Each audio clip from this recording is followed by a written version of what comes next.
Mark Sullivan's heart thundered as the garbage truck hurtled down East Ninth Street tires, howling like beasts unleashed. In that instant, time-fractured metal screeched, bystanders froze, and across the pavement stood Olivia Harper, heels clicking toward her morning meeting, completely unaware of the disaster barreling her way. Without thinking, Mark lunged, muscles, coiling arms, sweeping her off her feet mere inches before the truck's driverless juggernaut smashed into a lamppost. Concrete shards rained down around them as the world snapped back into motion. Screams, sirens, the pounding of a million hearts. In a single breath, a struggling dad and a titan of industry collided on the pavement, a moment forever, immortalized on a viral video that would upend both their lives. Drop your city in the comments below and hit subscribe for more true-life stories of hope, grit, and unexpected heroism. You won't want to miss what happens next at 6:15 a.m. The first pale rays of sunrise crept through the curtains of a cramped Brooklyn bedroom. Mark Sullivan sat on the edge of the mattress, rubbing the sleep from his eyes as he gripped the canvas strap of his duffel bag. The room smelled of engine oil and yesterday's takeout markers of a life lived in overdrive. He swung his legs over the side feet, landing on the creaky hardwood. The leather soles of his boots, scuffed and stained with grease, clicked against the floor as he stood. In the adjoining kitchenette, 8-year-old Emma Sullivan. Mark's whole world hunched over a bowl of dry cereal, her golden braids bouncing with each spoonful. She looked up, cereal-streaked grin lighting her face. "Daddy, do we have time for the bus today?" she asked, her voice bright even before dawn. Mark crouched beside her, smoothing back a stray lock of hair. "We're cutting it close, Peanut," he said, tapping his watch. "But I'll drop you off on the way to work. Sound good?" Emma nodded vigorously, milk sloshing over the edge of her bowl. "Perfect." She shoved another spoonful in her mouth, then asked in a muffled tone, "Will you fix my science project after work?" He smiled, heart squeezing. "You bet. We'll make it the best volcano the science fair's ever seen." By 6:45, Emma was dressed in her pink jacket and mismatched rain boots, her favorite combo for muddy mornings, and Mark hoisted his duffel onto one shoulder, keys jingling in his hand. Their walk to school was a daily ritual 2 blocks through the East Village past the deli that always smelled of fresh bagels and coffee, and around the corner where the street art was bright enough to compete with the dawn sky. As they passed the corner, Bodega Mr. Rodriguez, the owner, greeted Emma with a wave and slipped her a free cookie. Emma beamed, waving back so enthusiastically she nearly toppled the small tower of produce crates behind her. Mark chuckled, handing Mr. Rodriguez an apologetic nod. "Thanks," Mark said quietly. "You're the best." Mr. Rodriguez winked. "Anytime, champ." At the school gate, Emma bounded forward to her best friend, clutching her lunchbox like a trophy. Mark knelt to hug her. "Have a great day, monkey," he whispered, planting a kiss on her forehead. "You too, Daddy," Emma chirped. Then she darted inside, her laughter mingling with the morning bell. Mark straightened and turned toward Carter's Auto and Repairs, his 2-bay garage just 3 blocks away. As he walked, he tensed at the rumble of a diesel engine, the sound of his life in constant motion.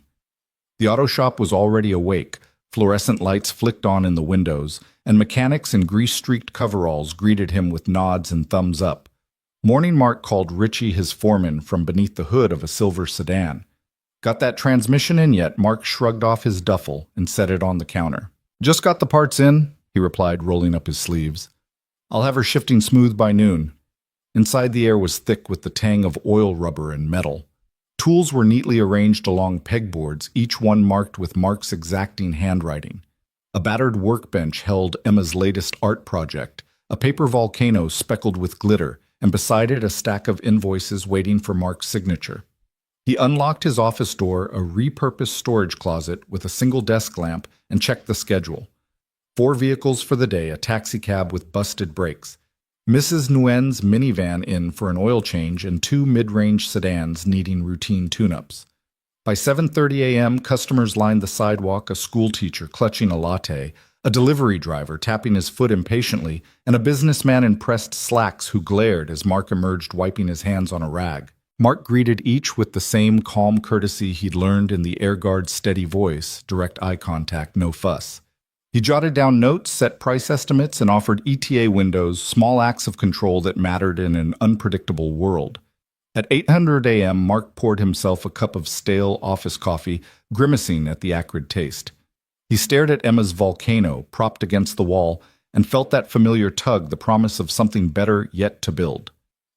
Just then his phone buzzed. He glanced down Emma's school and automated text congratulating him on the punctual drop-off. He smiled, tucking the phone in his pocket, as the first real customer of the day strolled in, Mrs. Nguyen waving her keys. Mark set his coffee aside and sprang into action. "Good morning, Mrs. Nguyen," he said, reaching for the minivan keys. "Let's get you back on the road." As they headed into the bay, Mark didn't know that 3 blocks away, the day would erupt into chaos. How a single split-second decision would catapult him from the quiet routine of oil changes and fatherhood into the glare of global headlines. But for now, it was all about Greece gratitude and the steady rhythm of a man determined to keep his daughter and his community moving forward.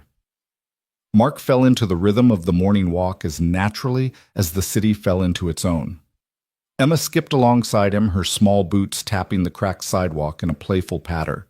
They passed a corner vendor roasting chestnuts, the nutty steam spiraling into the cold air, and a line of early commuters muttering over steaming cups of coffee.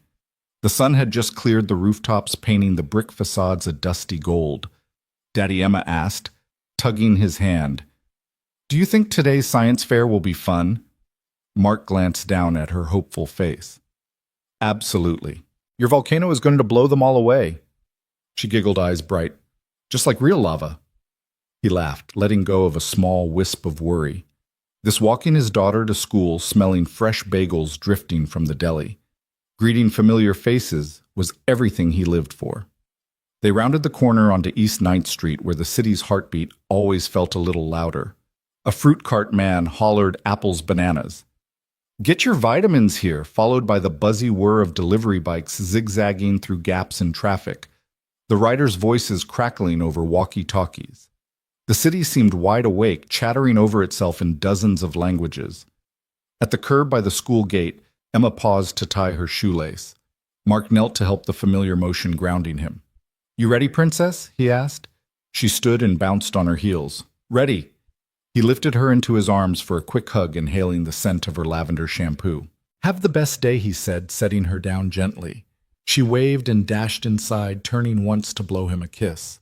Mark straightened, slipping his hands into the pockets of his jacket, and watched as Emma disappeared into the swirl of backpacks and uniforms. Parents clustered at the gate, offering last-minute reminders. The crossing guard waved a stop sign, and the first cars of the morning line rolled past in a slow procession of brake lights. He started back down the block, already thinking about his first customer at the garage. The soft rumble of an idling garbage truck echoed from around the corner, but Mark didn't pay it much mind. There was always noise in the city construction drills, honking horns, the low hum of conversation leaking out of open cafe doors. It was part of the tapestry, as familiar to him as the scuffed floor mats in his old pickup. Yet something about that rumble felt off. His instincts, sharp from years of military service, pricked at him. He paused by the traffic light, hands resting on his hips. The truck's engine revved unevenly, like a tired animal fighting to be heard. He glanced up the incline. The garbage truck was parked at the top of the block, driverless, wedged between a construction barricade and a parked van. Its driver's side door swung open, metal clattering against the side panel. The orange safety lights blinked half-heartedly as if signaling distress. Mark frowned and crossed his arms, squinting at the vehicle. It shouldn't have been creeping forward. Most drivers would engage the parking brake, cut the engine. But this one's engine was alive, the truck inching down the hill as if drawn by gravity's silent pull. A cyclist in an orange vest swerved to avoid the van skidding to a stop. He cursed under his breath and flagged down a pedestrian, pointing at the truck now gathering speed. But no one shouted a warning. Pedestrians checked their phones. Delivery riders honked impatiently. Cars edged closer to the moving mass. Mark's heart rate ticked upward. He realized what was happening: a runaway. The garbage truck was rolling toward the school zone, straight down a hill crowded with foot traffic. He didn't think. The years of training, of reacting under fire, snapped into place. He jogged toward the truck, weaving through slow-moving cars. A man on the sidewalk saw him and hollered, "Hey, watch out!" But Mark didn't glance back. Emma's face flashed in his mind, her tiny hand waving goodbye, the way she trusted him to keep her safe. He closed in on the truck's passenger side just as it lurched over a manhole cover, jolting violently.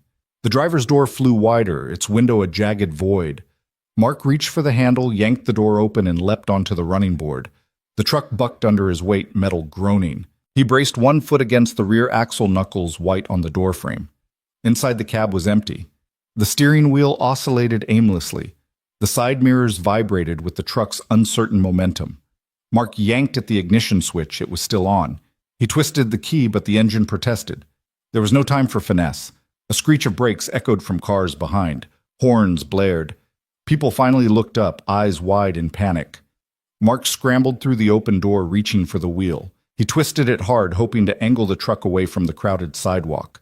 The tires gripped the asphalt, lurching the vehicle toward the center line. He shouted over the roar, even though no one could hear him. "Hold it! Hold it!" The truck yawed, scraping the side of a parked delivery van. Metal screeched, glass shattered, and the truck swung back toward the curb. Mark's arms strained against the wheel's stiffness. He threw his weight into it, pivoting the front end away from the school gate. By the time he forced the truck into a narrow alley, it had picked up too much speed to stop completely. The rear wheels clipped a chain-link fence. The fence buckled, the truck lurched into a stack of wooden pallets, which exploded in a cascade of splintered wood. Finally, with a jarring crash, the truck ground to a halt.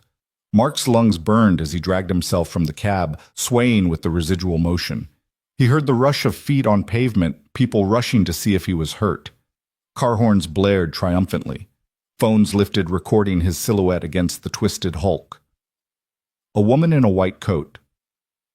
Olivia Harper staggered into view, her heels scuffed, eyes locked on the truck's battered front. She looked smaller, fragile somehow, despite the power she must wield in boardrooms. Mark stepped forward and gently reached out, guiding her away from the wreckage. She turned to him, breathless, chest heaving. A single bead of sweat rolled down her temple, mingling with petrified relief. "Are you okay?" he asked, voice raw. Her eyes filled with tears. I think so. Thank you." He gave a quick nod, glancing back at the truck. "You should probably call someone." Her voice caught. You saved my life." A stranger's voice rose behind them. "That man's a hero." "Did you see that?" Mark waved a dismissive hand. "I'm just glad it stopped before anyone got hurt." Olivia grabbed his arm. "No," she said, urgency cutting through her shock. "You don't understand. You literally saved me from dying. I need to know who you are." He hesitated, then smiled weakly. "Name's Mark Sullivan. I fix engines, not egos." She looked at him like she'd never really seen him before, blue-collar jacket stained with grease, dark hair rumpled, eyes calm amid the storm. "Mark Sullivan," she repeated, committing it to memory. A small surge of gratitude boiled in him, relief too that Emma wouldn't grow up without a father. But the echo of tension still hummed in the air, a reminder that every calm had its cost. Mark glanced toward the school gate. Children were streaming out, clustering with parents.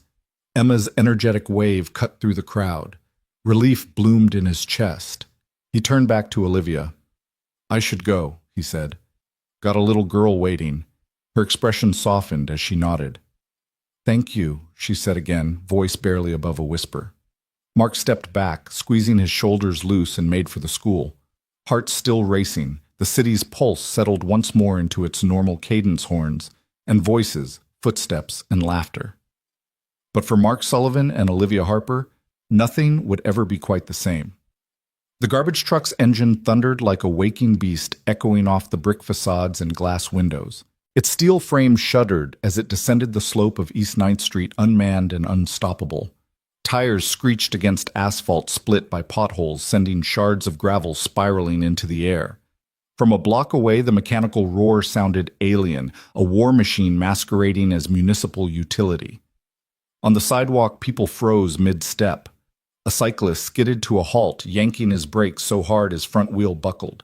A mother shrieked, clutching her toddler's hand as the child's wide eyes reflected the truck's headlight glare. Businessmen in tailored coats spilled coffee onto their shoes, their phones tumbling from slack hands. Every face turned toward the descending colossus, horror infused with disbelief. The truck had broken free of its driver, its cabin yawning open like a wounded animal's mouth. Mark Sullivan's heart hammered in his chest. He'd glimpsed the danger moments before when the truck had rumbled past the school gates, were rattling the iron fence, and sending children ducking into classroom doorways. But now, as the vehicle climbed speed around the curve, it became a runaway bullet on wheels aimed squarely at the crowd just ahead. He tasted adrenaline on his tongue, sharp and electric. "Run!" someone screamed. It was a man's voice, raw with panic, but so many voices cried out that the word dissolved into a cacophonous howl. Cars pulled sideways into intersections, sending horns into frenzied protest. Pedestrians threw themselves onto building stoops. The city's bustle morphed into a tableau of terror. Mark didn't hesitate. His mind distilled to a single-purpose stop: that truck. He pivoted on his heel, his scuffed boots finding purchase on the uneven pavement. He heard the truck's brakes straining against gravity, the metal protest too late. Sparks flicked from the undercarriage as it scraped a parked delivery van, the van's horn blaring in indignation before the truck lurched off again, crushed fender glinting. He glanced left and briefly saw Olivia Harper frozen like a statue, her white coat a stark contrast against the truck's grimy metal. Her heels clacked on the curb as she pivoted, eyes wide mouth open in a silent scream. She'd stood too close, transfixed by the chaos, ready to be swallowed by it. Time dilated for Mark. He saw her dark hair spill across her shoulders, glinting in the morning light, and felt his gut twist with urgency. He surged forward, his arms pumped at his sides, driving him past skidding cyclists and terrified parents. The roar filled his ears, eclipsing every other sound. He registered fragments of the scene: the fruit vendor's cart tumbling like dominoes, apples bouncing into gutters. A woman in neon leggings collapsing out of a delivery bike helmet rolling into the street. A taxi driver leaning on his horn so hard his knuckles went white. Mark's lungs burned, but he didn't slow. He cut through a gap between a parked SUV and a scaffold pole, flipping a passerby's newspaper into the air. The taste of dust and gasoline stung his nostrils as he sprinted across the cracked crosswalk, the white stripes blurred beneath his feet. An officer 3 blocks down blew his whistle, but the sound was swallowed by the truck's momentum. Within moments, Mark was under the truck's shadow. He decelerated only enough to gauge its speed, maybe 15 miles per hour, now fast enough to pulverize anything in its path, slow enough that human intervention might just succeed. The engine still roared, the cab's glass windshield vibrating under the strain. The side mirror on the passenger door swung like a pendulum, reflecting chaos back at the street. He planted his feet, braced himself. His military-trained mind cataloged every variable slope angle, tire trajectory, speed, distance to Olivia. He recognized that if he misjudged, if he caught even a centimeter of the tire with his shoulder, it would crush him. But to do nothing was unthinkable. He inhaled cold air flooding his lungs. The world narrowed, he, the truck, Olivia. The rest dissolved into peripheral blur. His right hand reached for the truck's passenger door handle, the chrome slick with grime. His left reached for Olivia, that frail figure about to become a casualty of circumstance. He calculated the arc: if he yanked her from the curb and slammed into the truck simultaneously, he could redirect its front wheels away from the crowd.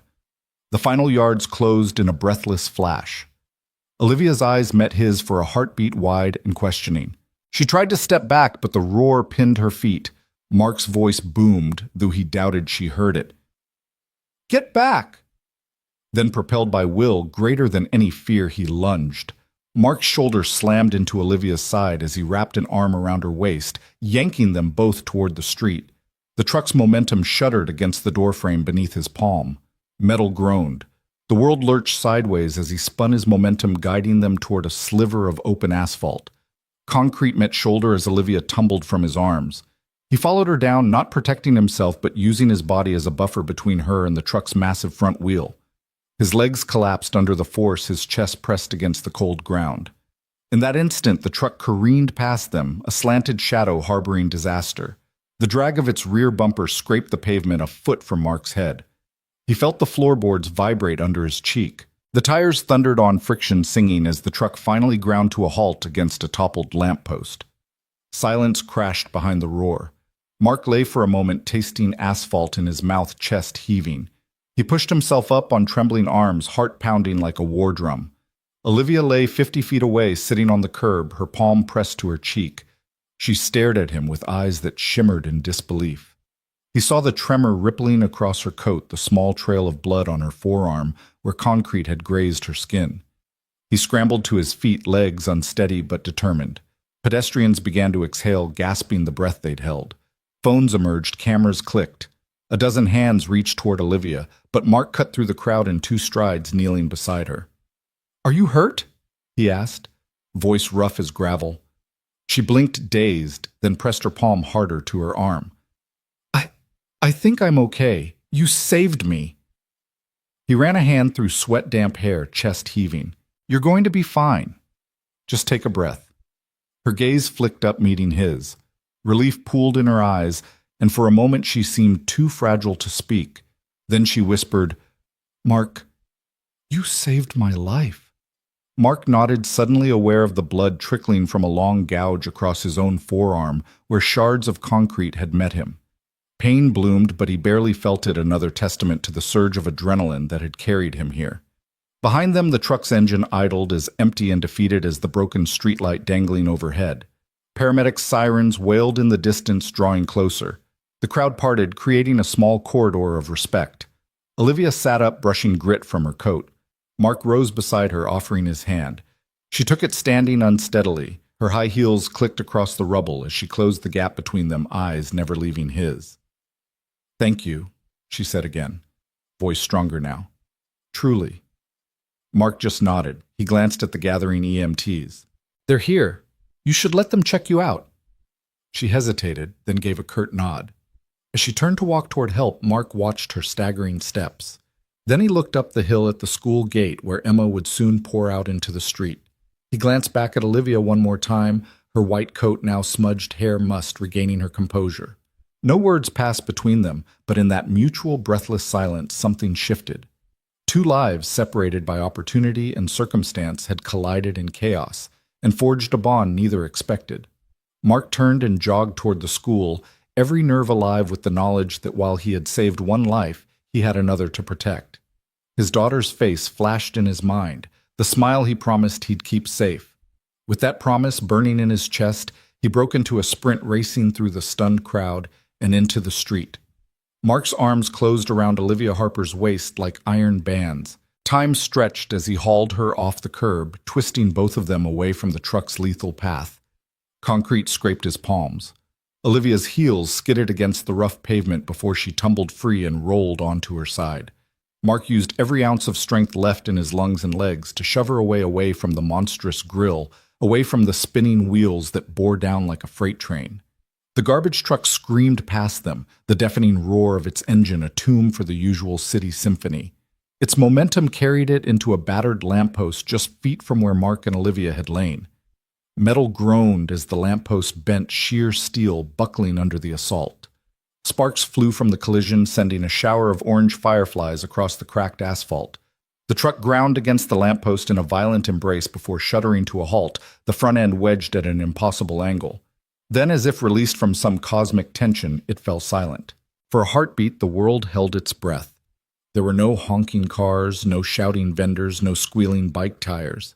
The only sound was the ragged panting of Mark and the distant babble of water dripping from the ruptured garbage can's hydraulic arm. Then a single gasp echoed down the street, followed by another, and soon a ripple of exhalations coursed through the onlookers. Olivia lay on her side, coat sleeve scraped, her hand pressed to the concrete where she'd hit the ground. Her dark hair fans out in the dust, and her eyes, those cool, measured eyes that normally commanded boardrooms, were wide with raw astonishment. She blinked, trying to make sense of the nightmare that had just veered into a miracle. Mark dropped to one knee beside her, heart pounding so hard he thought it might burst from his chest. He reached out, brushing grit from Olivia's shoulder. "Olivia, you all right?" His voice, rough and thunderous against the sudden hush, seemed to belong to someone else, someone forged in fire. She pressed her palm to his wrist, steadying herself. I think so," she whispered, voice trembling between shock and relief. You saved me." Mark scanned her for injuries, the reddening scrape on her forearm, a bruise blossoming near her ribs where the turn of his body had shifted her weight. "Stay still for a sec," he said, his gaze flicking to a rising hum of sirens. Help's coming. Just take a deep breath. He offered her a small half grin, even as his vision blurred with adrenaline and relief.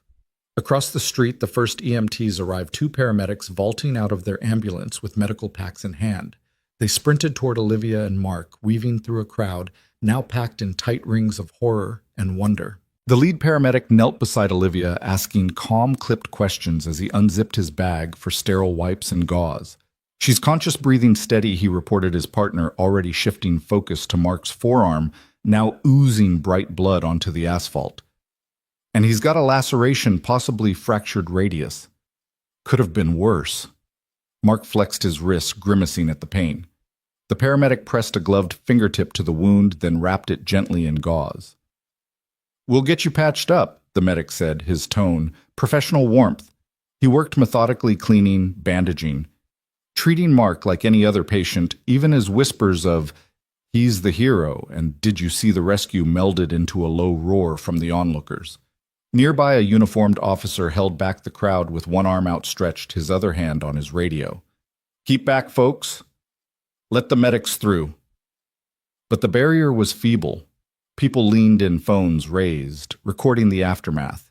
A young woman wept openly. A businessman dabbed his brow jaw slack with gratitude. The city's pulse had returned, but it beat in staccato rhythm, awed by what had transpired. Olivia sat up slowly, guided by the paramedic's steady hand. She touched Mark's shoulder, fingers trembling.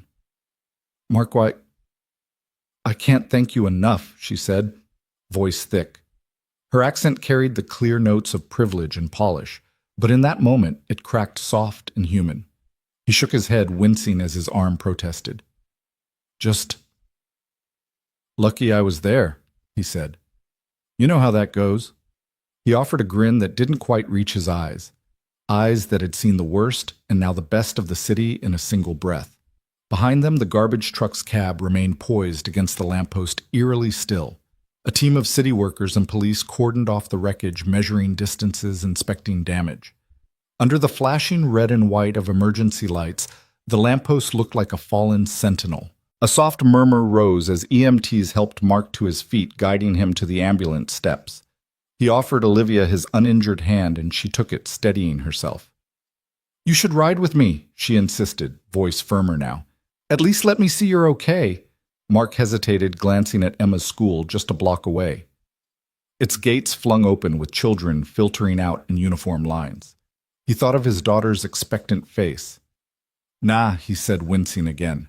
"Gotta get back to the shop. Unfinished repairs won't fix themselves." Olivia's eyes softened with something like admiration. "You're more dedicated than anyone I know," she said. "I insist." She turned to the paramedic. "Can I ride along, just in case?" The medic checked Mark's vitals and shook his head. "She can come, ma'am, but we'll both need a full check at the hospital. Rule of thumb for any high-impact rescue." Olivia nodded, accepting both the medical protocol and Mark's stubborn resolve. She slipped into the back of the ambulance, recognizing that this was no longer a professional courtesy, it was personal. Mark climbed in beside her, the EMT guiding him onto a bench seat. As the doors slid closed, the world outside pulsed with sirens and whispered heroes. Olivia pressed her head back, watching Mark struggle to find a comfortable position. "You know," she said softly, voice echoing in the confined space, "I owe you everything." He gave her a sidelong look, blood still seeping through the bandage. "Just keep living," he replied. "That's thanks enough." In that ambulance, hurtling away from chaos toward care, two lives, once strangers on parallel paths, sat side by side, bound by a single act of courage.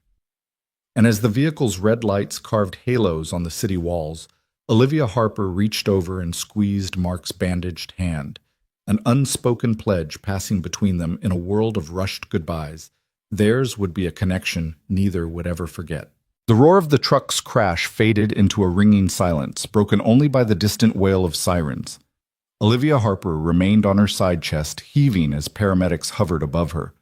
She felt the world tilt, her silk blouse dampening with dust and blood, and it took every ounce of her composure to push herself up from the pavement. The concrete scraped at her palms, but she barely felt it. All she could see was the man who'd collapsed in front of her. Mark Sullivan lay on one knee, eyes closed, wrapped in his own pain. His forearm gushed bright red beneath the paramedic's gauze, and yet his gaze never left Olivia.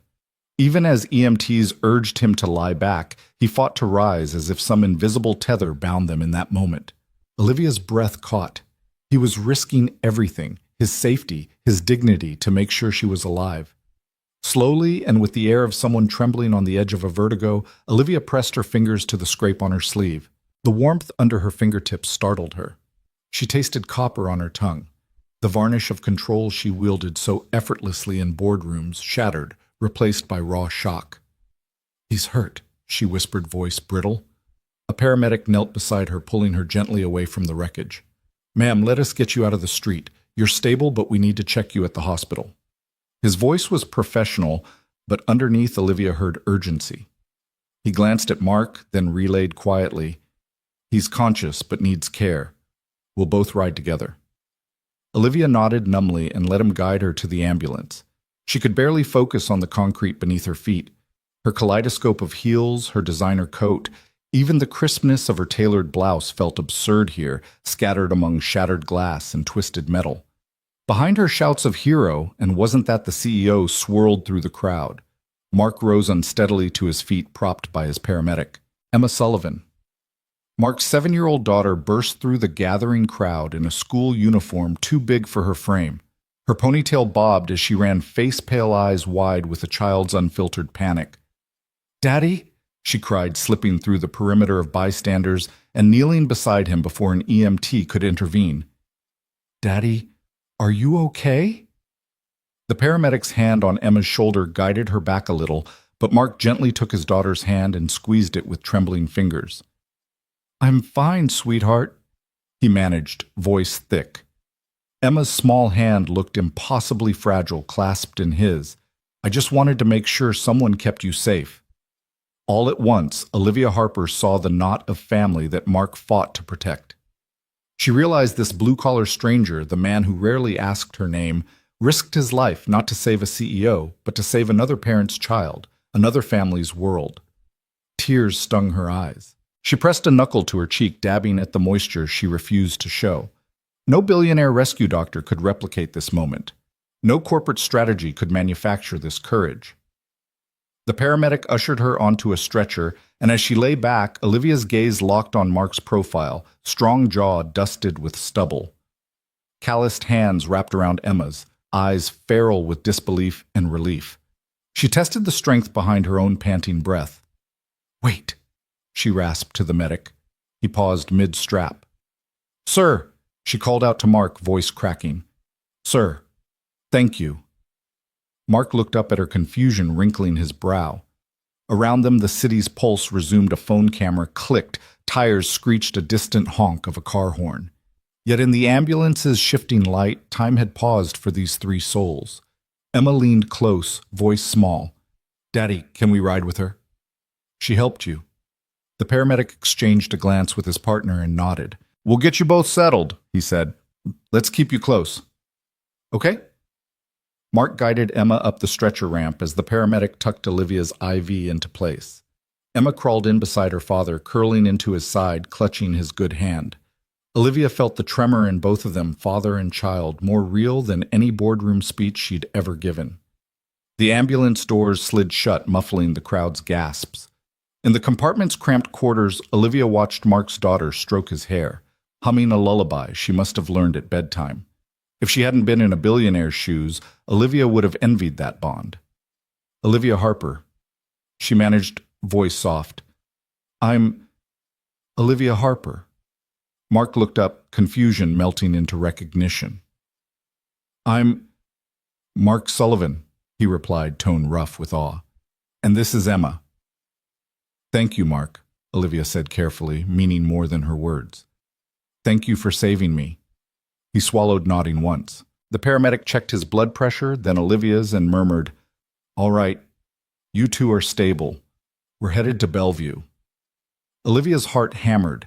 Bellevue, a place she'd driven past 1,000 times but never entered as a patient. She closed her eyes and let the world tilt beneath those red flashing lights. Emma, clinging to her father's sleeve, whispered, I'm proud of you, Daddy. His chest tightened. Hey, he said in a voice that might have carried echoes of war zones where his heart had seen darker days. You're my hero every day. Olivia blinked, surprised by the sweetness of that exchange. She glanced at Emma's sketchbook perched on the seat rail. Simple drawings of family stick-figure hearts, and a figure in coveralls holding a child's hand. Emma's world revolved around her father's strength.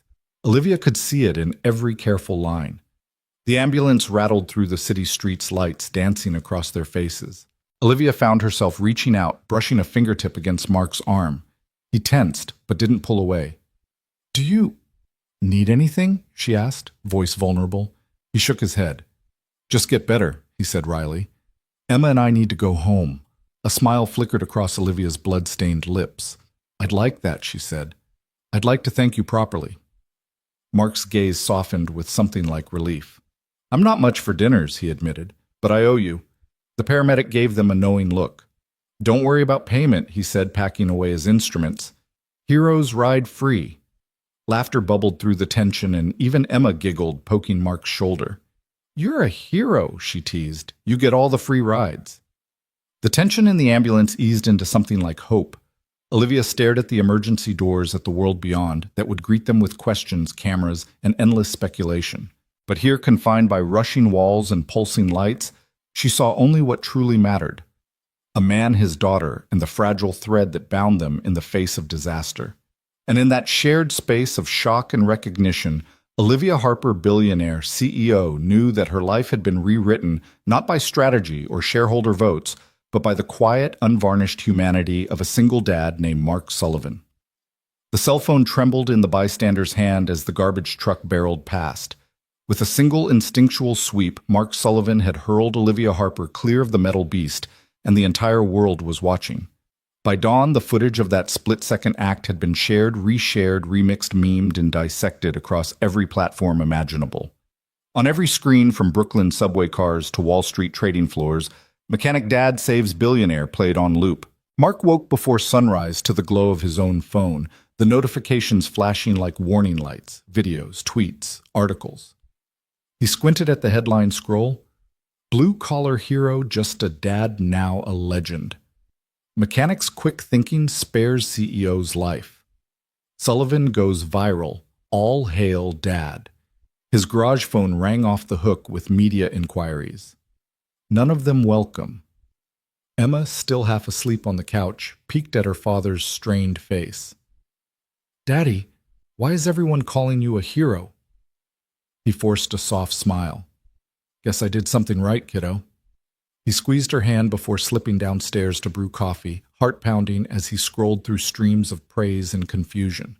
Mark was used to customers asking for affordable oil changes, not invitations to late-night talk shows. And he certainly wasn't prepared for strangers calling him inspirational or the embodiment of ordinary courage. In his grease-stained hoodie, he felt anything but. Meanwhile, in a high-rise penthouse on Park Avenue, Olivia Harper sat at her floor-to-ceiling windows, the sprawling city far below. She'd spent her life bending steel through boardroom decisions, but nothing had ever felt as fragile as her own mortality in that single moment. Now, as the first rays of sunlight crept across the skyline, her phone buzzed incessantly on the glass coffee table alerts about profiles tagging her shares of the video links to interviews where people speculated about the poor man's version of Superman. She pressed her palm to her chest, still feeling the aftershock of impact, Mark's arms enveloping her like a shield, the roar of the truck's engine giving way to a dreadful hush when it smashed the lamppost. She had thanked him, of course, in that cramped ambulance, but now the echo of that gratitude filled her entire being. She rose restless and paced her marble-floored living room in shimmering heels still stained with dust. Each article referred to her as the Billionaire, a label she'd worn all her career like a protective shell, and yet in those seconds of terror, she had been simply Olivia. The New York Post led with a grainy, still Mark silhouette mid-lunge, Olivia's white coat billowing as she fell backward. The caption read, "Unlikely Savior. Dad ends CEO's morning commute, nightmare." CNN ran the uncut clip at 6 a.m., anchoring it with interviews of stunned witnesses. "I've never seen anything like it," one taxi driver said. The guy just dove in without a second thought. A trio of tech pundits argued over whether he could monetize the moment, while a psychologist mused about the primal urge to protect others in crisis. Olivia sank into her soft velvet sofa phone in hand and watched the 23-second snippet again. In slow motion, she saw herself turn at the sound of people screaming, then Mark's face etched with fierce concentration, eyes locked on her every muscle poised to save. Her breath hitched. Those eyes had steadied her, anchored her when the world threatened to fling her into oblivion. She flipped her phone closed, but the memory refused to fade. The urgency of his grip on her arm, the way he'd helped her to her feet, half-dazed legs shaking under her. The incongruity of a well-heeled CEO cradled in the embrace of a hoodie-clad mechanic. She could almost feel his heartbeat beneath her ear. In the corner of the room, her assistant's iPad pinged with another headline. Harper Media Foundation announces medical trust for Mr. Sullivan. Olivia frowned. She hadn't spoken to her board about any such gesture, certainly not before she'd reaffirmed whether he even wanted their help. She tapped out a quick email. Pause all philanthropic mentions. Contact Mark Sullivan's garage personally. Her heart hammered as she hit send. For all her wealth and power, she felt helpless to reach him. To tell him that beyond the headlines, beyond the dizzying rush of viral fame, she was in his debt in the most human way possible. She paced the length of the room, steely resolve settling around her like a trench coat. Back in Brooklyn, Mark parked his truck outside his garage and surveyed the rows of rusted sedans and ancient pickups. He'd taped up his injured arm and patched Emma's scraped knee before closing the doors behind them. Neighbors waved, strangers nodded the world now, watching him as though he'd performed some grand gesture of cinematic heroism. But in the quiet of his own block, he was still just Mark Sullivan, father mechanic, reluctant celebrity. He lingered at the toolbox, running his fingers over worn sockets when his phone buzzed again. A message from an unknown number. I'd like to speak with you. OH. He stared at those initials, recognition blooming in his chest. Olivia Harper, CEO. Billionaire saved. The same woman whose life he'd shielded with his own body. Emma peeked around the doorframe. Can I watch the video one more time? She asked. He shook his head gently. Maybe later, kiddo. Let's get inside. He handed her a drawing she'd sketched that morning. 2 stick figures, one tall man in overalls, one small girl in pigtails, standing beside a huge cartoonish truck. Underneath in Emma's careful script, "My daddy saves people." Mark folded it and slipped it into his pocket. That night he didn't sleep. His mind rewound that morning over and over. He'd acted on instinct, yes, but instinct born of decades of discipline, of having lived through moments when hesitation killed men on distant runways. He knew that in 2 heartbeats he'd make the difference between life and death. The same could not be said of his own future. At 9 p.m. his phone rang. He recognized the number, Olivia's office. He silenced the ringer and let it go to voicemail. A soft tone, then her steady voice. Mr. Sullivan. This is Olivia Harper. I owe you more than my life. Please, call me at this number when you can. Thank you. Mark sat up. Emma stirred in the next room. He exhaled, then dialed. Miss Harper, it's Mark. Thank you for calling, she said, voice low but unwavering. I want to make sure you and Emma are okay, and apologize for how this has blown up. You don't owe me anything, but I'd like to offer some help if you'll let me. He closed his eyes. I appreciate that, he said slowly. But I don't need charity. I'm not asking to give you charity, she replied, and he heard the gentle click of her closing a door. I'd like to meet you in person. No cameras, no press. Just a thank you dinner, my treat. He leaned back in his chair, the weight of the world suddenly feeling a little lighter. All right, he said after a moment. But nothing fancy. My favorite diner on East 9th. Diner it is, she agreed. Tomorrow at 6. Please be there. He hung up, stared at the phone, and realized something, that his life had changed irrevocably, but for the first time in a long time he felt hopeful. The gratitude he'd half expected to swallow him alive now offered him a chance to rewrite his story on his own terms. As Mark stood and stretched, he felt Emma's sleepy head on his shoulder. She yawned. He scooped her into his arms and carried her upstairs. In the quiet hallway he paused and pressed the photo of her drawing to his heart. Downstairs through the front window of the garage, the last glow of streetlights fell on his toolbox, silent witnesses to the ordinary miracles he performed every day. And tomorrow night, he thought with a cautious smile, maybe he'd add something new. The story of a dinner with a billionaire who had the courage to call him by name. That night, as Brooklyn slept under a blanket of distant sirens and city hum, both Mark Sullivan and Olivia Harper found themselves on the brink of a new chapter, one neither of them had ever scripted, but both of them were determined to write together. The sun was climbing over the rooftops by the time Olivia Harper pulled her compact sedan up to Carter's Auto and Salvage. The neon open sign flickered in the dusty window, the garage door half rolled, revealing the cavernous space beyond engines piled on pallets, tool carts, parked like battle wagons, and the tang of motor oil hanging in the air. She hesitated at the threshold, smoothing the edges of her trench coat, willing herself to step into a world that looked nothing like the chrome and glass platforms she commanded. Inside, Mark Sullivan was bent over the open hood of an old Ford pickup, his dark hair tousled, sleeves rolled to the elbow, forearms streaked with grease.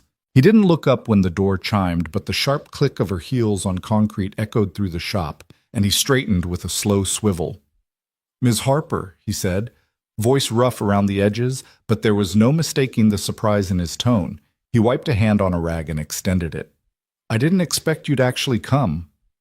"Call me Olivia," she replied, stepping further inside. Her heels clicked across a puddle of oil, and she glanced down, wincing. "I realized that dinner at the diner might be too public." He nodded toward the picnic table she'd arranged under flickering fluorescent tubes yesterday, still folded by the back wall. "Makes sense." She tucked her purse under her arm and surveyed the space. A battered workbench, a pegboard of tools in neat rows, a whiteboard scrawled with engine schematics, and half-erased troubleshooting notes. None of it felt staged. It was the real thing. "I wanted to find you here," she said, voice catching on the word. Wanted, not demanded, not assumed. "I needed to see where you work." Mark's dark eyes flickered with something unreadable. "Most people don't." He gestured at the pickup. "This one's got a leaky fuel line and a bulky distributor. Emma calls it her trusty old friend." He glanced toward the office door where Emma's laughter sank in through the glass. "She's around back." "Can I meet her?" Olivia asked, surprising them both and herself. He hesitated, then nodded. "She'll be happy to see you." He led her past rows of vehicles, a 1982 Toyota Corolla with half its battery cables removed, a beat-up minivan with a Kids Ride Free sticker peeling off the rear window, and opened a side door to a small break area where Emma sat coloring at a low table. "Hi, Emma."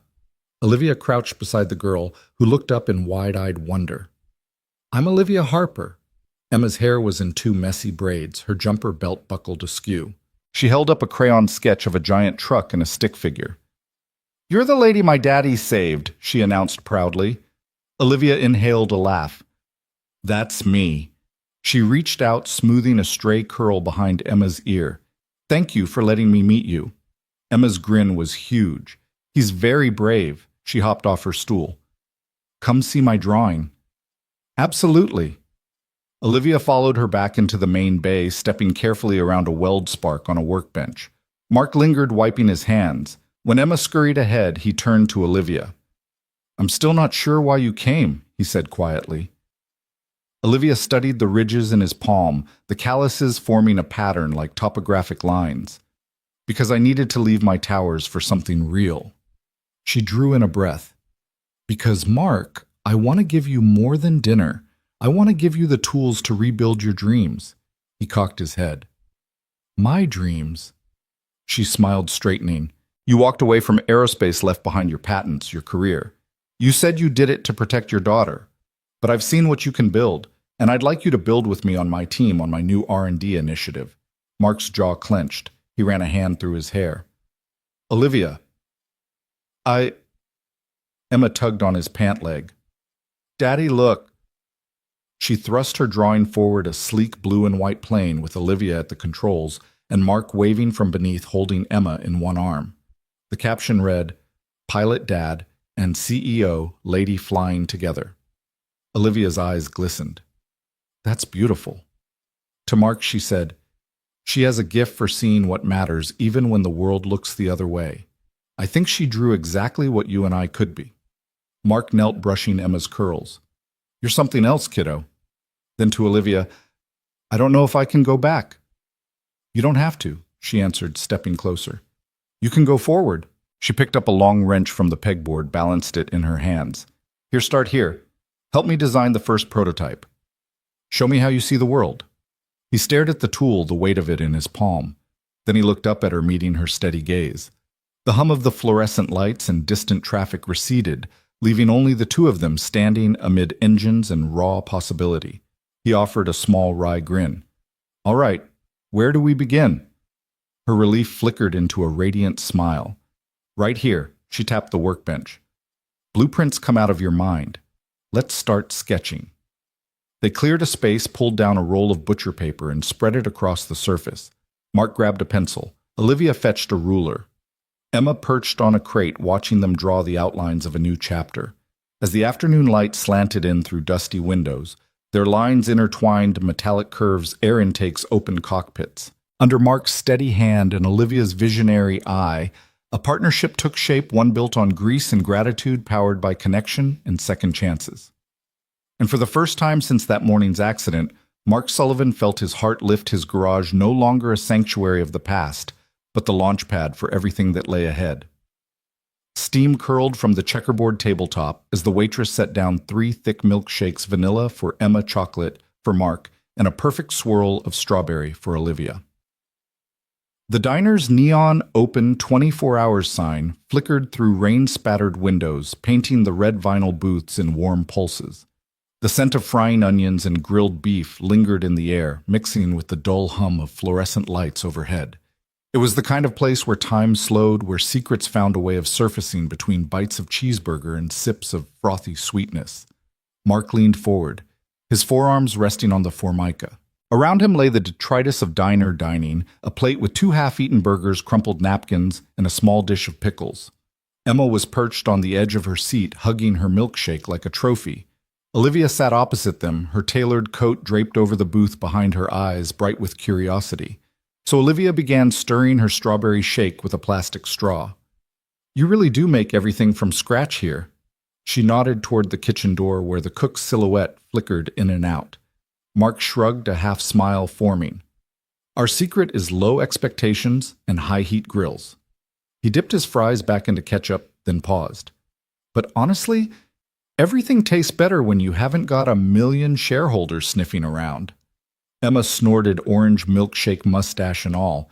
Daddy always says if you cook for the heart, the stomach will follow. Olivia laughed, and the sound felt like sunlight breaking through clouds. That's a great line. Mind if I borrow it? Feel free, Mark said, his gaze drifting to Emma. He caught Olivia's eye and nodded, as if saying, She's my North Star. Then he turned back to his daughter. You want to tell Ms. Harper about your art project this weekend? Emma's eyes lit up. We're painting rainbows on community center walls. She bounced with excitement. Miss Lopez said colors chase away bad days. Olivia reached over and gently ruffled Emma's hair. That sounds wonderful, Emma. I'd love to help. Emma beamed and turned back to her shake, humming with pride. Mark watched this exchange, the protective set of his jaw softening. After a moment, he took a deep breath and looked at Olivia, his expression more vulnerable than she'd ever seen.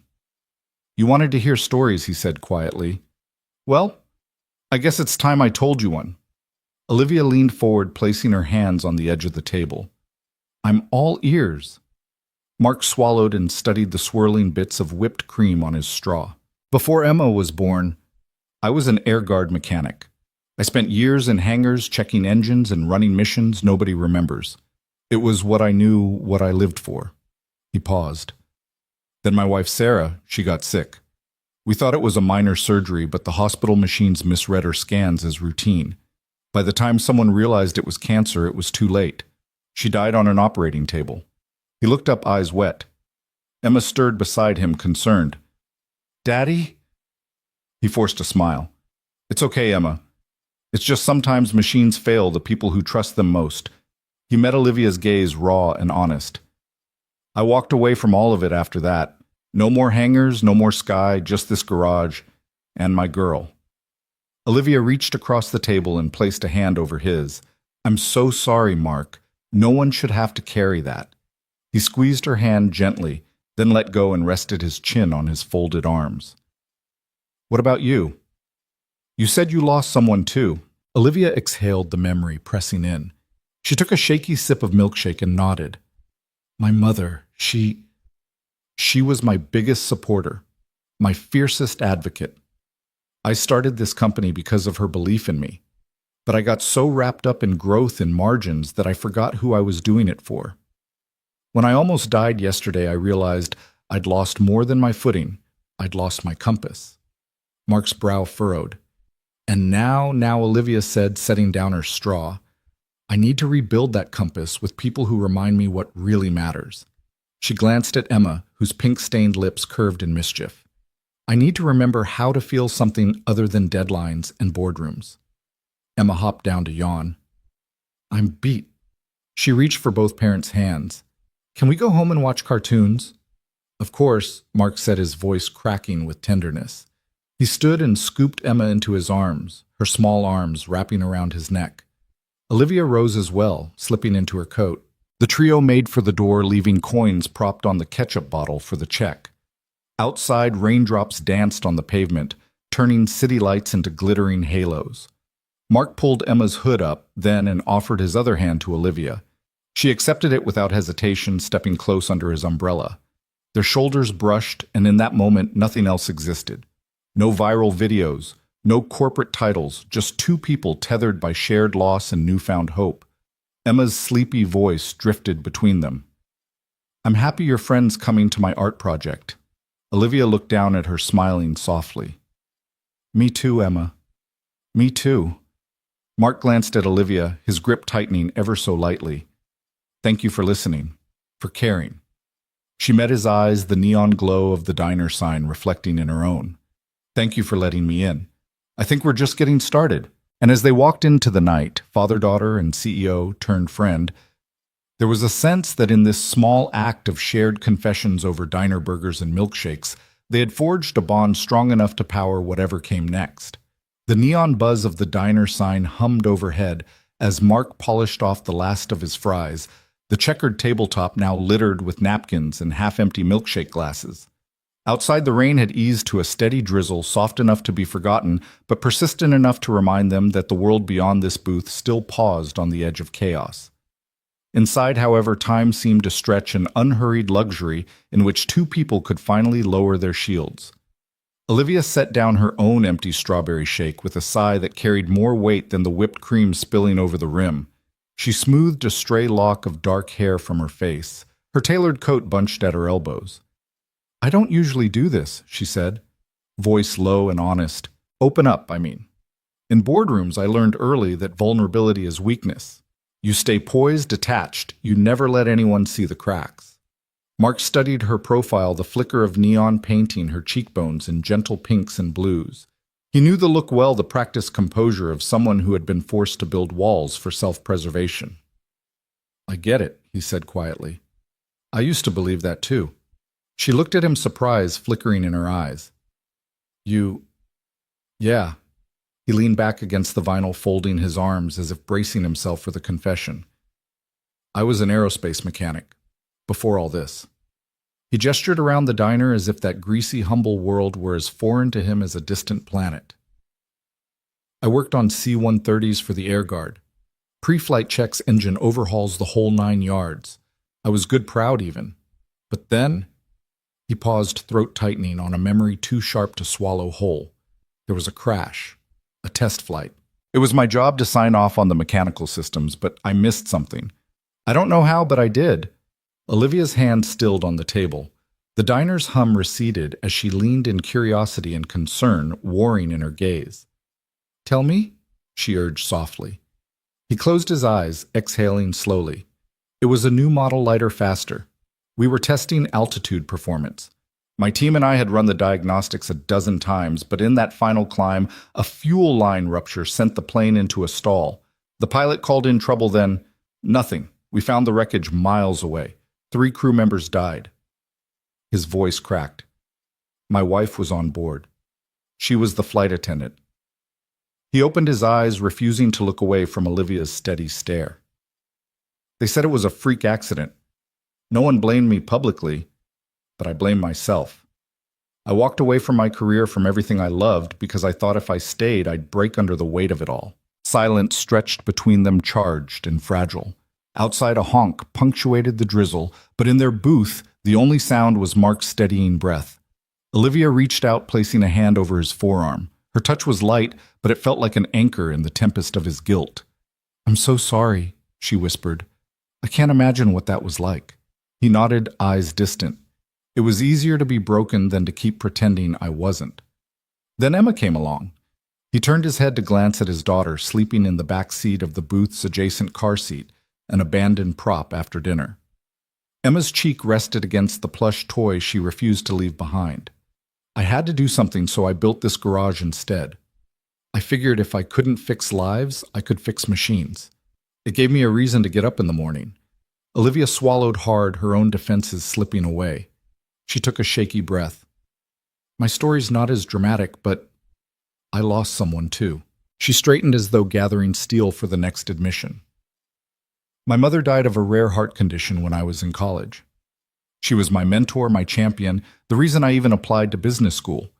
After that, I threw myself into work acquisitions, mergers, scaling companies. I told myself that climbing the corporate ladder would fill the void she left." She laughed, a soft, hollow sound. "Turns out you can't replace a mother with stock options." Mark's gaze softened. "It takes a strong person to build empires. But it also takes one to admit it's not everything." Olivia's shoulders slumped with relief. "I used to think power meant control. But yesterday when I saw you throw yourself in front of that truck, that was control in its purest form. You trusted your instincts, your skill, and that you'd be willing to die for a stranger. That to me is the definition of true strength." Mark's throat bobbed as he swallowed, emotion pooling in his eyes. "I didn't think of you as a billionaire. I just saw a person in danger.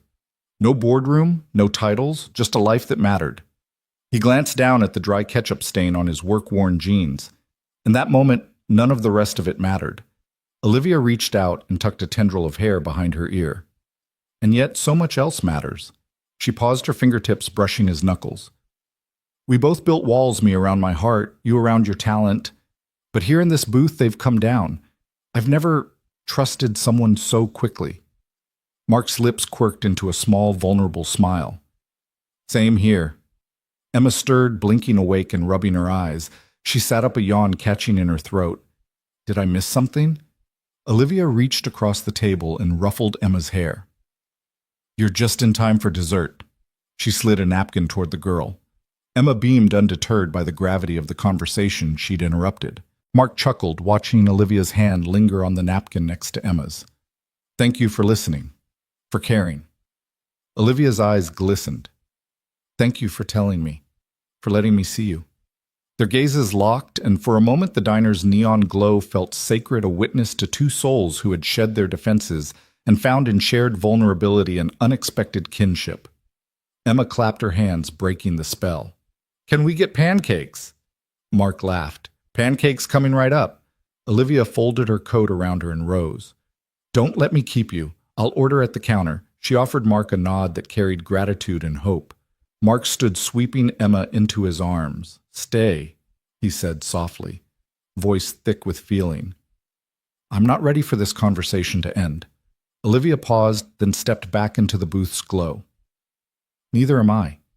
She slid onto the seat beside them, and in that simple act joining father and daughter, she erased the boundary between two worlds. The waitress returned, pen poised over the check. Olivia smiled, ordering 3 stacks of pancakes, butter melting on top, and extra berries for good measure. Outside, the rain lightened into a mist, but inside, 3 people tucked into comfort food felt warm enough to weather any storm. As Mark and Olivia traded playful glances across the table, and Emma dug into her blueberries, the diner's buzz resumed. Conversations floated around them, but they sat cocooned by trust, shared regret, and the fragile bloom of something new. No longer CEO and mechanic, but 2 imperfect hearts rebuilding together, one pancake at a time. That evening, the city light shimmered against the wet pavement as Mark Sullivan locked the garage door behind him. Emma, clutching her beloved sketchbook, tugged gently at his sleeve. Daddy, she murmured, are we going to see her again? Mark paused beneath the flickering street lamp, the steam from a nearby vent curling around their feet. He looked down at his daughter's hopeful eyes and managed a small smile. I think we will, he said, though in his heart he wasn't entirely certain. They walked the few blocks to Olivia Harper's sleek black sedan. The car's door swung open before Mark could reach for it. Olivia herself stood waiting, her usual executive poise softened by genuine warmth. Emma hopped in, tossing Mark a bright grin, and slid into the back seat. Mark settled beside Emma, wincing slightly as the leather stretched against his grease-stained jeans. Olivia slipped behind the wheel, the hum of the engine a steady undercurrent to her thoughtful silence. Finally she spoke. Mark, I owe you more than I can ever express. She began, her voice low enough that only he could hear. Emma craned her neck to catch her mother's eyes in the rearview mirror, but Olivia kept her gaze forward as though steeling herself for what came next.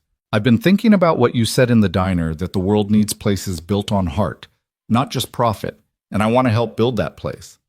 Mark swallowed against the lump in his throat. He hadn't forgiven himself for the Vega 7 accident, hadn't even dared imagine a path back into engineering, let alone a place in the corporate world. Olivia continued, turning onto the avenue that led to her headquarters' gleaming towers. I'm launching a new division at Harper Innovations. It's dedicated to ethical technology, sustainable propulsion, transparent AI protocols, safety-first design. Essentially, it's everything I wish I'd built years ago. I want you to lead it. She glanced at him as if searching his face for a flicker of reaction. Mark's mind raced with doubts. What if it was another boardroom gambit? What if Harper Innovations was just using him as a PR stunt? But Emma's voice cut through his swirl of uncertainty. Daddy, can we work with her? She asked sweetly, eyes wide in the reflection of the streetlights. Mark wrapped an arm around her heart, constricting at her trust in him. Olivia parked beneath the tower's canopy. The drop-off was silent except for the lyrics of a soft jazz tune playing on the car stereo. No pressure, she said quietly. Think of it as an invitation, not an obligation. She cut the engine, and the sudden hush felt cavernous. Mark stared at the dashboard, at the mirrored reflection of a man he hardly recognized anymore, scarred, hesitant, but perhaps ready. He cleared his throat.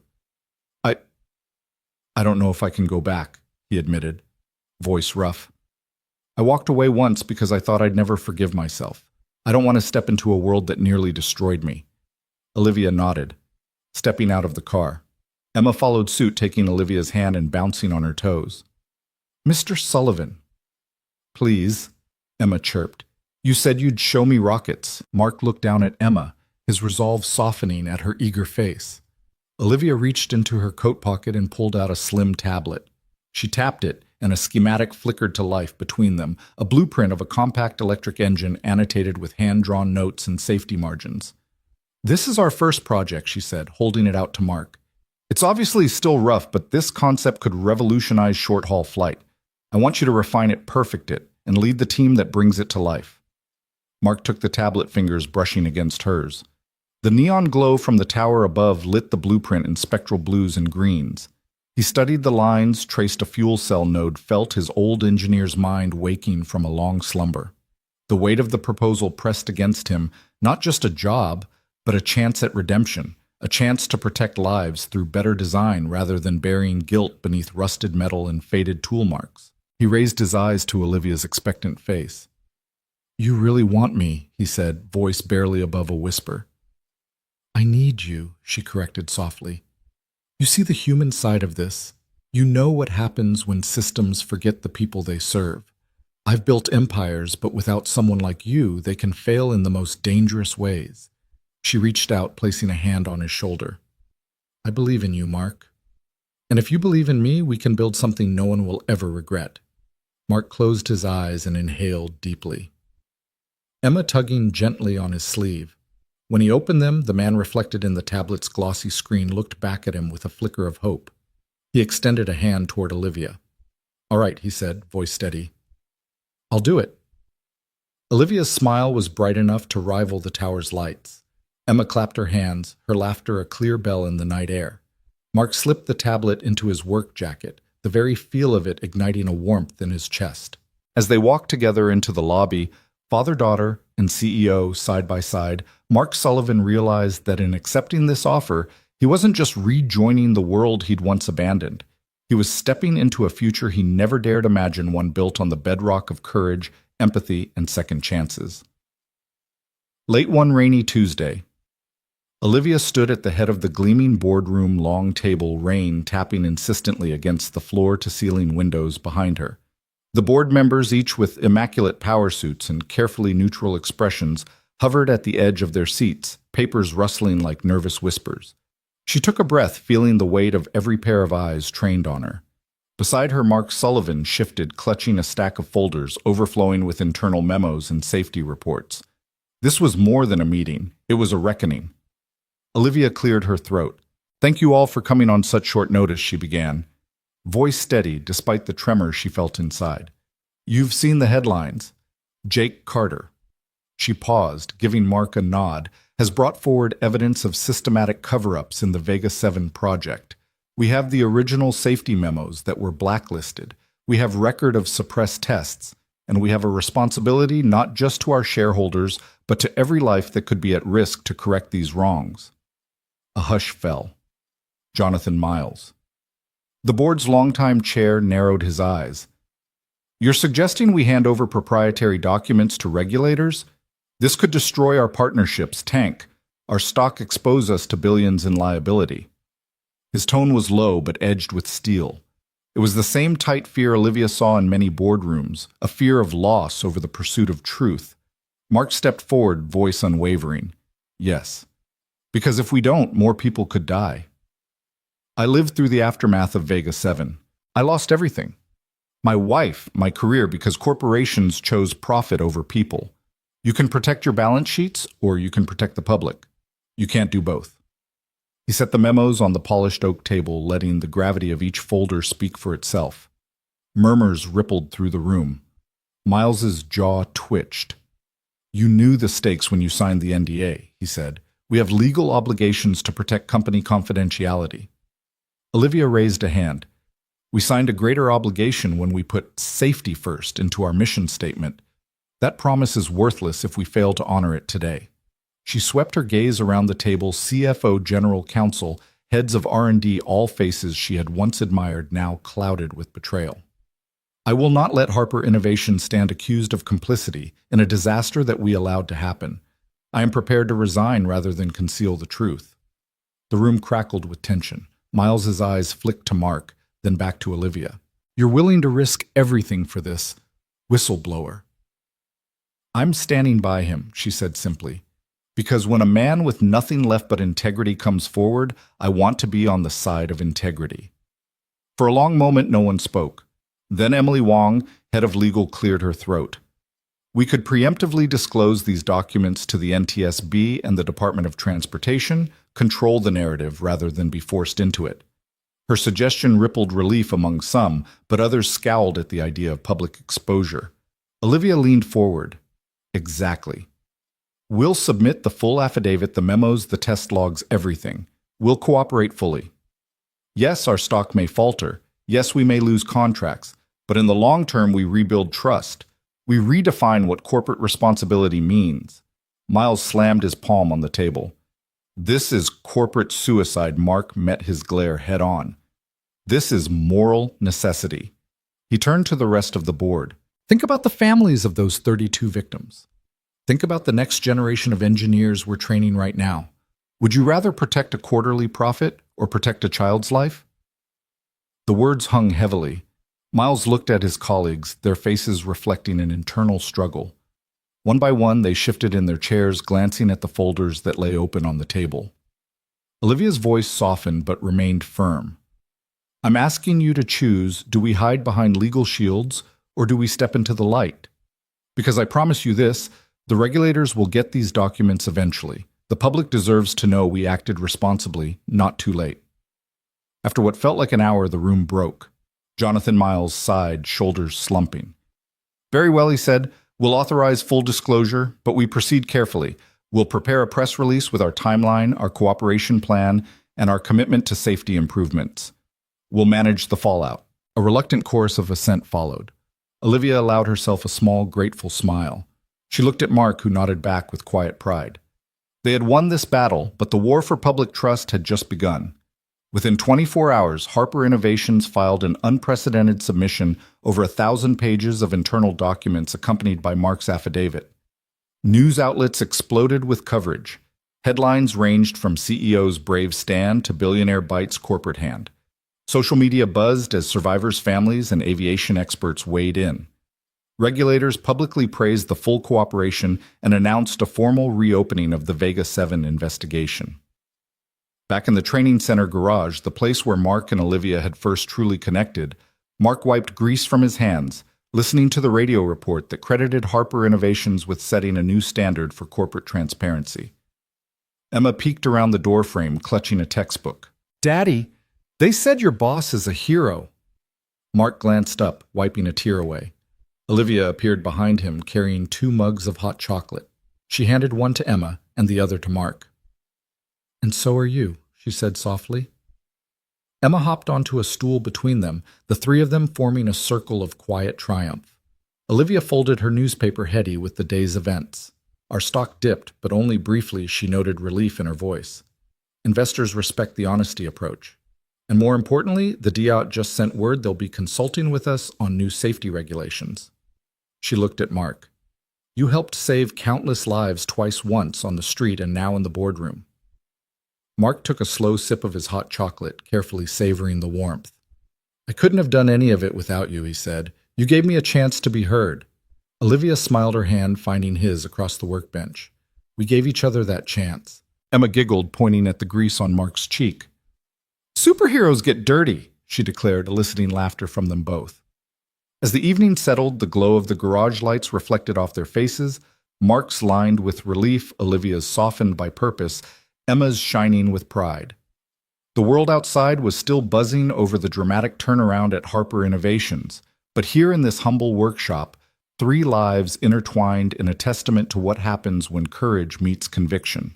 In that unassuming space of grease and heated metal, they celebrated not only a corporate victory, but a victory of integrity over convenience, and a new blueprint for how business and humanity could build something better together. Sunlight streamed through the high windows of the newly unveiled Harper Sullivan Training Center, dancing across rows of gleaming workbenches and overhead ducting that housed fume hoods and ventilation for every experiment imaginable. The center's sign, bold cobalt letters against weathered bricks, spelled out a promise: hands-on lab, build, tinker, dream. Beneath that promise, laughter and conversation rose in harmonious buzz. Mark Sullivan stood near the entrance, wiping grease from his hands on a clean rag, yet somehow still glowing with pride. Around him, clusters of teenagers bent over red and white model airplanes, wiring circuits, calibrating engine mock-ups, and soldering sensors. Their eyes shone with curiosity, the same spark Mark once felt in his own heart before tragedy knocked him off course. Emma bounded up her ponytail, swinging like a metronome as she carried a small toolbox twice her weight. "Daddy, look," she said, opening the lid to reveal her latest creation, a miniature drone with paper airplane wings. Mark knelt beside her, marveling at the precision of her design. "That's incredible, Emmy," he said. "You engineered lift with wings of whimsy." She beamed, pride radiating from her. Behind them, Olivia Harper moved gracefully through the space, clipboard in hand, but her attention fully on the students. She paused at a workbench where 2 girls calibrated a robotic arm, offering quiet guidance. "Try adjusting the servo's pulse width by 10 microseconds. See how that smooths the movement." One girl nodded, sent the command, and the arm glided through its paces, earning high fives from her partner. Olivia smiled, remembering her own first breakthroughs in an aerodynamics lab long before boardrooms and balance sheets. A group of middle schoolers clustered around a transparent water tank at the far end, testing 3D printed hulls for small submersibles. Their instructor, Javi, a former trainee turned apprentice teacher, coached them. "Remember Reynolds' number changes with viscosity. Let's increase the nozzle diameter by 2 millimeters and rerun the demo." The kids exchanged determined looks and got to work, overtaken by genuine excitement. Mark moved to his own demonstration area, where a half-assembled combustion assist engine prototype rumpled under a protective cover. Tapping the cover aside, he addressed a circle of students. "Today we'll learn how to integrate hybrid power systems electric startup. Then a short burst thermal boost. It's the future of short-haul flight. He glanced at Olivia, who gave an encouraging nod. In that glance was the unspoken acknowledgement they had built this together from the wreckage of past failures to this living testament to possibility. Emma tugged on her father's sleeve. "Can I show them my drone?" Mark smiled. "Lead the way, Chief Engineer."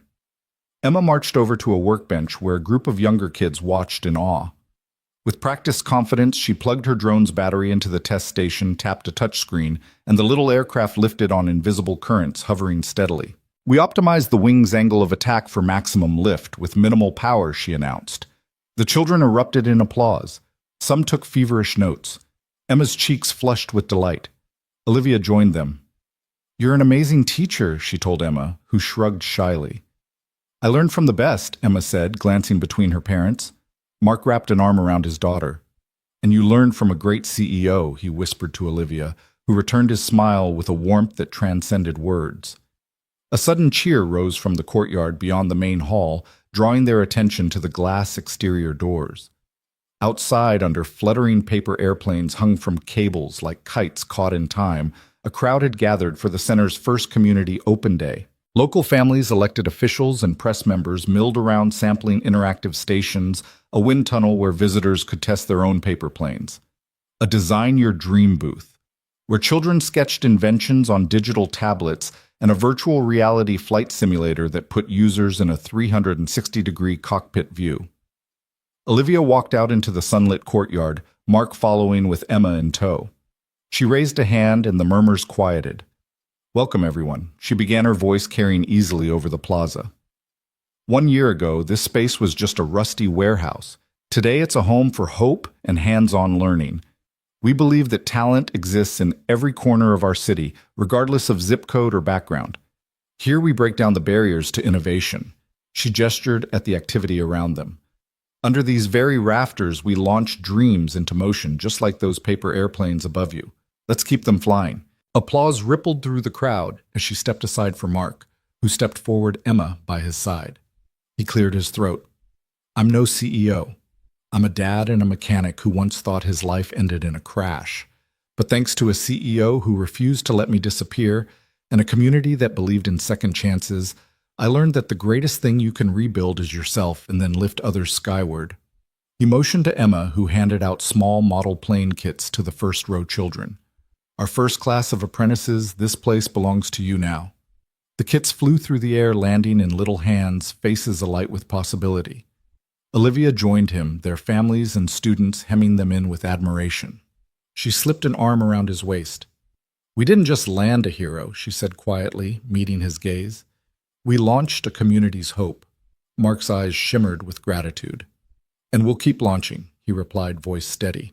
As the sun dipped toward the horizon, the courtyard filled with impromptu paper plane contests, laughter, and the hum of excitement.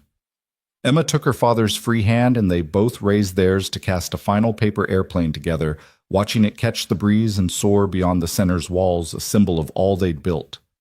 Around them, the Harper Sullivan Training Center stood as proof that from acts of courage and unexpected partnerships, entire worlds can be lifted, one hopeful soul at a time.